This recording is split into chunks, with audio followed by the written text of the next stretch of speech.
Okay, this is a new concept of the interest rate, or new type of interest rate.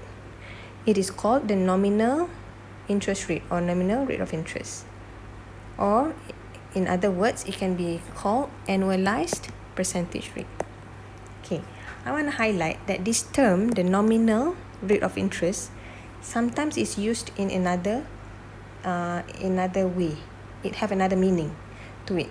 So sometimes it is used to differentiate between the rate of interest that is allowing for inflation and the rate of interest that is not allowing for inflation. So the one that is allowing for inflation is called the real interest rate, and then the one that is not allowing for inflation is called the nominal interest rate. So bear in mind, this usage of the term nominal interest rate is not the same as this nominal interest rate that we are talking about. For this one that we are dealing with now, it is equivalent to the annualized percentage rate if you want to search in the internet. Okay, so the nominal, if the nominal interest rate for a sub period of M, so we write it as I upper M like this. It is an annual rate of interest, but it's compounded M times a year. For example, if you write I upper 2, this is nominal interest rate compounded semi-annually. So if you write I 4, this is nominal interest rate compounded quarterly.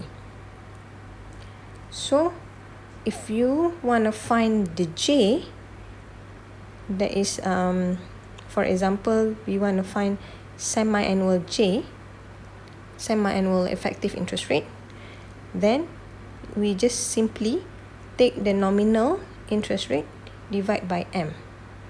So if we are given the nominal interest rate compounded semi-annually is 4%, then the J semi-annual effective interest rate is 2%. Simple as that. So that's why it is called the annualized percentage rate. Okay, and bear in mind, for the nominal interest rate, it needs to mention the frequency. If it's not mentioning the frequency, it's not a complete rate. You cannot say a nominal rate without mentioning the frequency. Okay, so let's say for example, we have the nominal interest rate that is compounded monthly. So I upper 12. So it is 12%.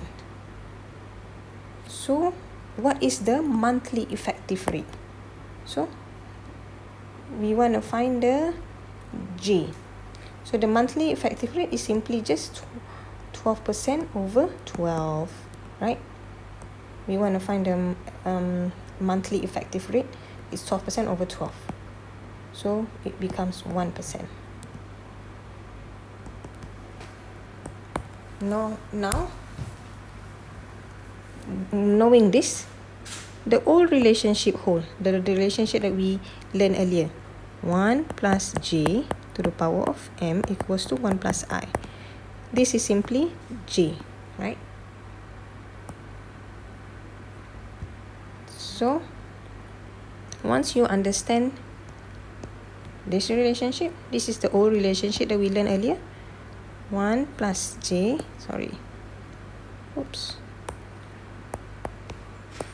1 plus J to the power of M equals to 1 plus I. We learned in this earlier, so we are now just replacing this part with this. Okay. So for example, if we want to find, if we are given the nominal, interest rate.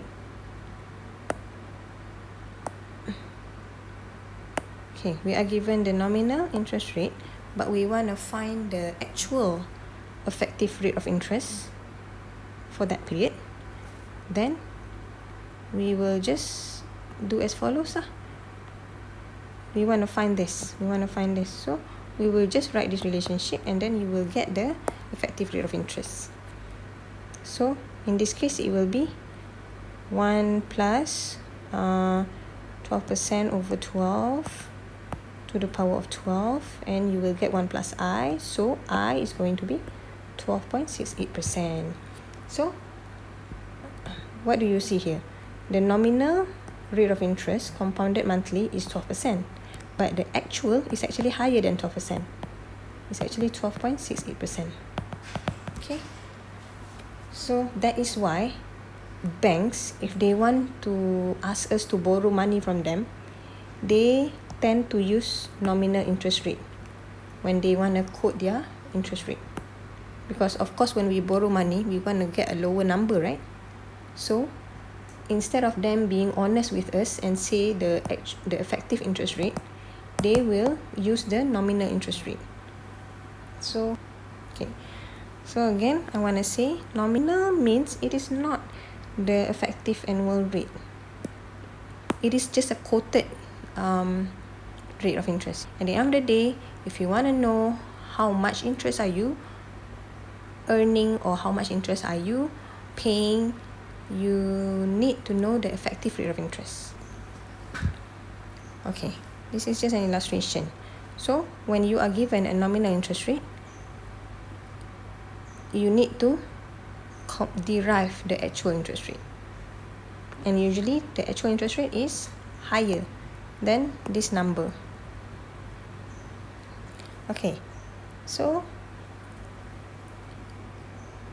basically, as I said just now, the actual I, the equivalent actual I will the number will usually be bigger than the quoted nominal rate of interest. So let's compare the J for these two scenarios. This is when the I is 6%. This is when the nominal I is 6%. The effective monthly J is going to be higher than this, the effective monthly J for this case. How do you get this number 0.487? This one is very easy. 6% divide by 12. This one is very easy. For this one, how do you want to get? So the J is just 1 plus I to the power of 1 over 12. Then you get J, minus 1. So this J, you will get 0.487 compared to 0.5%. So meaning when you are